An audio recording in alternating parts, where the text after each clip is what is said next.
This life is filled with rules. Everything should be done a certain way. You know this because that's the way business is done. That's the way the cookie crumbles. That's the way you were made. That's the way your life is made to be. Now, a lot of people fall into this system, which is safe and comfortable, and it'll get you through life no problem. But if you're like me, you kind of look at it and you're like, I think there's a better way to be doing this. I think I could figure this out a lot better.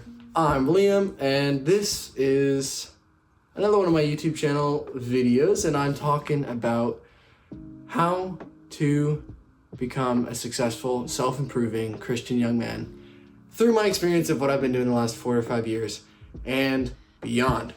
Now, let's get into it. This is my analyzation of the game of life. I call it the game because I like to gamify my life and make it fun. When I say life is a game, I talk about the systems that build up life, gamifying them, and learning how they actually work make life a lot easier. The first thing that I want to talk about is the fact that the systems in this life that we build around ourselves can be tainted with to make a lot easier. They can be made easier because you won't be having to fight against the current of life, which a lot of the times we try to swim upstream instead of going downstream. And I'll give you 3 examples of this. Number 1, these aren't examples of fighting against the current, but they're examples of where rules have been made but don't actually mean what they mean. Number 1 is speeding. Everybody speeds. And the only problem are the outliers, right? The ones that are super speeding or really slow. And there was a reason they put a speed limit in. If you go too fast, now you're risking fatal accidents when we know that people aren't perfect. So they put the speed limit there to keep people from moving up. And then they catch the outliers who are breaking the law. But everybody speeds 5-10 miles an hour over because that's just the way things are. But why? Why do we speed? And that is one of those rules where it's a rule that you shouldn't speed, but nobody follows it. And so it's safer for you to just follow with the traffic there, because either you're going too slow, which risks irrational accidents of people trying to gun it around you, or you're the one gunning around, right? This kind of limit that they've put is not so you follow it to a T, but it's so that you follow the ideal of not having fatal crashes. Number 2 is school. A lot of people think school is for knowledge, which is false. A lot of school is learning the skills that the knowledge is centered around.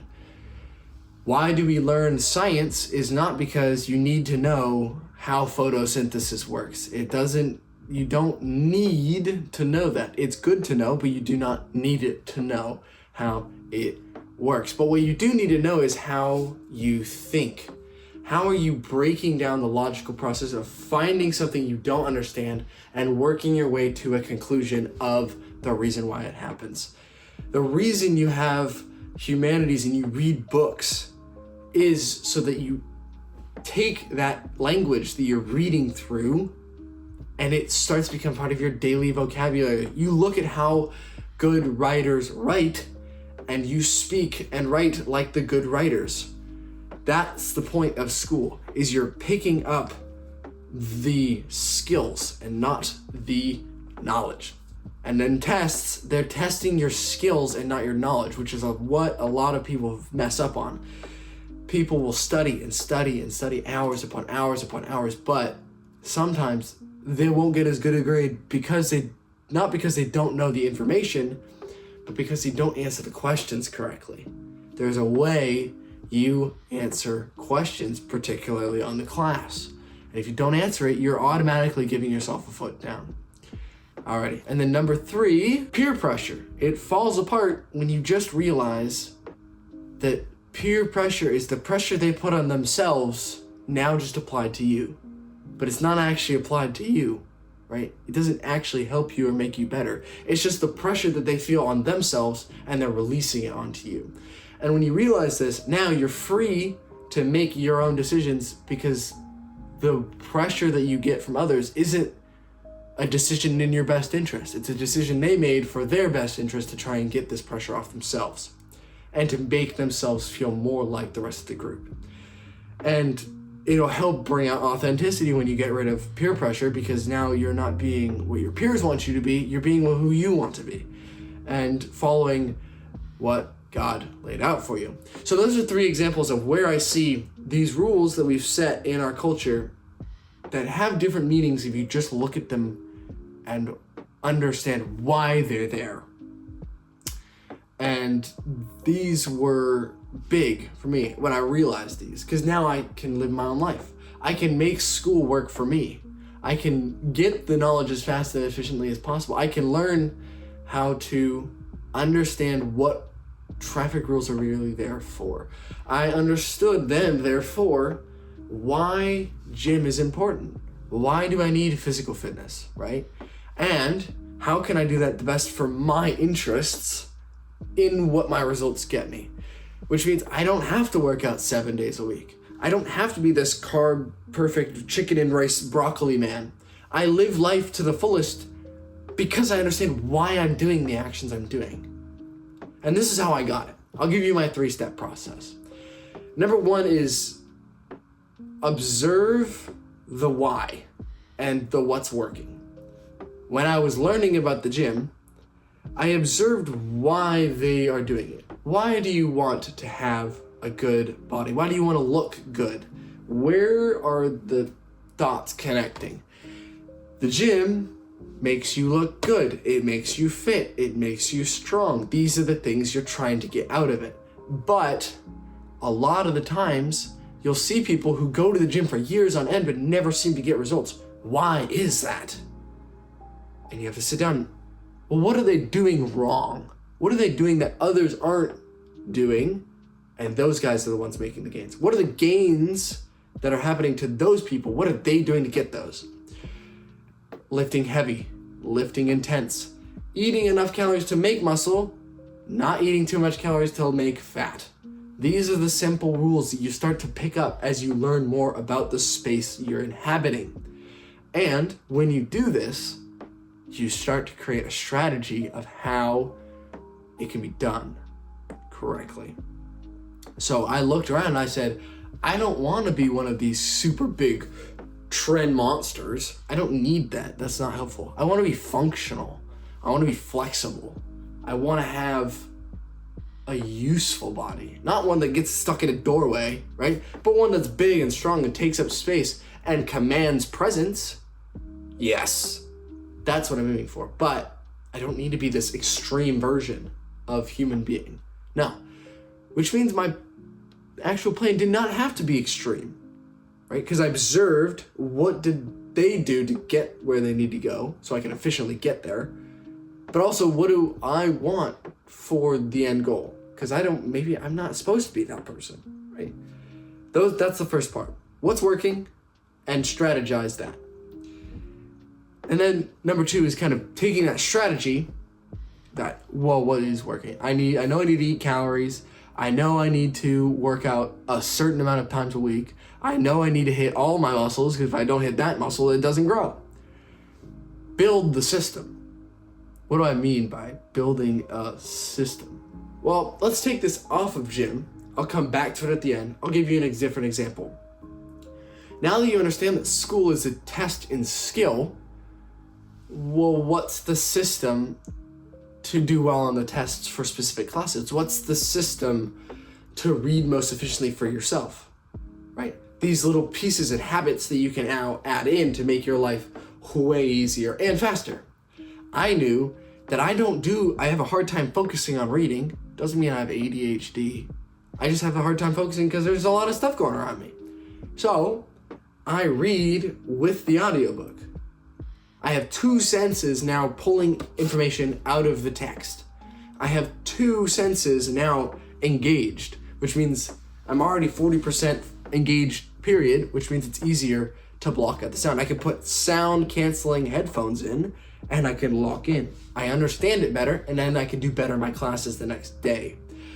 I learned how you're supposed to answer a science question because you have to do it in a certain manner of evidence, what actually happens, result. If you just keep doing that over and over, it shows your understanding skill of how do I go from just pieces of information to conclusion. So I built a system. I know how to do it every time. I know how to do all of the schoolwork as fast and efficiently as possible with good results. Second, let's go back to the gym.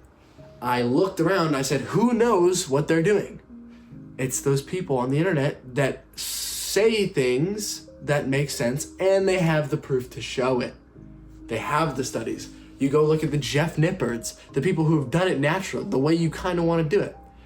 And you go and learn and you build the system. You learn what the basic principles are. You don't need to be eating 400 grams of protein a day. You don't need to have pre-workout. You don't need to have creatine.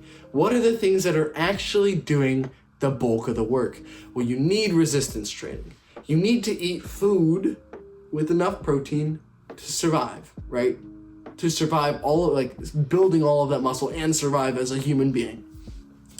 Which means that's about 0.8 to 1 gram of protein per pound of body weight. Like if you just know that, now you can start playing the system. And I know that calories are just pieces of energy that now I can go and use to build my body up. Too much energy and now your gas tank is overflowing, and it's gonna show because you're gonna have overflowing gas tank, right? You're gonna have the fat on your belly, right? That's what it basically is. How do I keep all of this gas from just overflowing my gas tank and keep it for later? Well, I gotta add another tank. I'm gonna put it right here. That's basically what fat is. But if you never understood that, you're like, it just won't leave. Well, because you're still filling it up. You're still filling up this spare gas tank for no reason. You have extra, so you have to use less gas per day in order to slowly drain the tank. But you can't just empty it or else your car stops working. Okay, so these are the pieces that you've now learned. How do I build a system around it to actually get to the end result? And I just do that by doing my daily actions. What are the things I have to do in order to get a little bit closer every day, a little bit better every day towards that goal? So those are my 3 steps. My 2 steps. I'm sorry. I just got you. I got you all mixed up. Those are my 2 steps. Observe and figure out the why and the what's working, and then build a system around it. Now, this isn't for everybody. If you don't understand, that's okay. This is not made for every single soul out there. But if you do understand it, this is the cheat code to life. This is how you win as fast as possible, because you understand why you're doing things. You finally have purpose behind the actions you do every day. And this is how those who build businesses and understand how the world works win, because they figured out how the world works. It's pretty simple. And so for those who do understand and want to change, this is the cheat code. This is how you win. And this is how I've been winning and how I've been able to make the progress that I have been. And with that, I hope you can use this information for your benefit. It's been a pleasure to make this. This is something I'm super passionate about. So comment if you like this one, and subscribe if you want more content like this. This is the stuff that I love posting, and this is the stuff I'm going to continue posting. So with that, it's been a pleasure, and I'll see you in the next one. Bye-bye.